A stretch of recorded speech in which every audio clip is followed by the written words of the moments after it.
license plate bracket, we're going to remove it. Factory install these plastic rivets, so they're not push pins.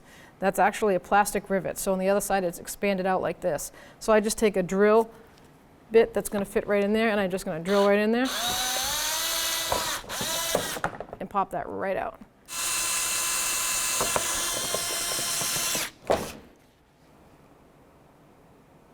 All right, so this doesn't come with any rivets, the plastic rivets that the factory comes with. So if you have some, use them. I don't have any.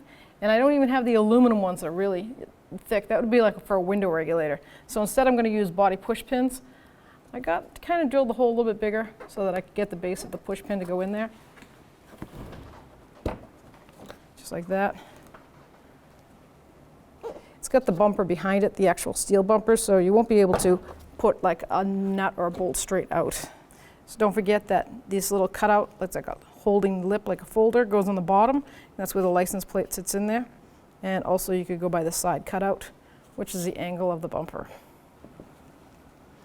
I'm going to put the first push pin in. I'm going to grab a little hammer and give it a little persuasion.